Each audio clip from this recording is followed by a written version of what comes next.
নমস্কার। ইনভেস্টমেন্টের জগতে বেস্ট টনিক হলো এসআইপি। এই এসআইপি মানে market related. Stock market is all about ups and down.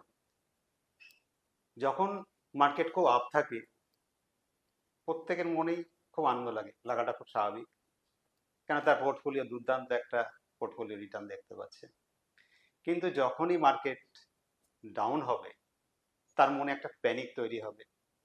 এই প্যানিক বা এই আতঙ্ক থেকেই সে বারবার বলবে যে আমার এসআইপিটা স্টপ করে দাও, আমার যা পোর্টফোলিও রিটার্ন করে দাও, কিংবা বাবা ইচ্ছে আমার ব্যাংক পোস্ট অফিস অনেক ভালো ছিল, ফিক্সড ডিপোজিট রাখতাম, এত টেনশন হতো না। কিন্তু প্রত্যেকটা মার্কেট যখনই পড়ে তখনই কিন্তু অ্যাকচুয়াল ইনভেস্টমেন্টের পারফেক্ট টাইম। এই এসআইপির উপর একটা দুর্দান্ত রিসার্চ করে একটা জিনিস যেটা সামনে এসছে সেটা আপনাদের সঙ্গে তুলে ধরছি।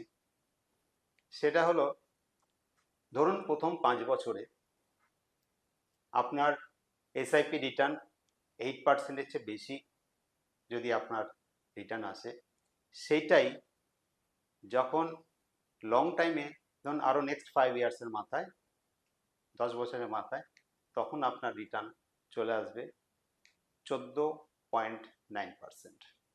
অথচ এই এসআইপিটাই যদি ফার্স্ট 5 ইয়ার্সের মাথায় আপনার যদি 8%-এর চেয়ে অনেক কম রিটার্ন আসে, সেটাই লং টাইমে আরও আফটার 5 ইয়ার্স অর্থাৎ 10 বছরের মাথায় আপনার রিটার্নটা চলে আসবে 18.9%। তাহলে এই যে ডিফারেন্স দুটোর মধ্যে, ডিফারেন্সটা কেন? এর মধ্যেই একটা আসল তথ্য লুকিয়ে আছে। সেটা হলো যে যখন মার্কেট ফল করছে, যখন মার্কেট কারেকশন হচ্ছে, সেই সময় আপনি বেশি পরিমাণের ইউনিট গ্যাদার করতে পারছেন। এই বেশি পরিমাণ ইউনিট গ্যাদার করার ফলেই আপনার লং টাইমে সেইটা আপনার পোর্টফোলিও রিটার্নটা দুর্দান্ত রিটার্ন দেখা দেয়। সুতরাং যখনই মার্কেটের এরকম কোনো সিনারিও আসবে, মার্কেট যখন কারেকশন হবে, ফল করবে, আপনারা নিশ্চিন্ত মনে চোখ বন্ধ করে এখানে ইনভেস্ট করে যান, যেটা কিংবা ভবিষ্যতে আপনাদের দুর্দান্ত একটা পোর্টফোলিও রিটার্ন দেখা দেবে।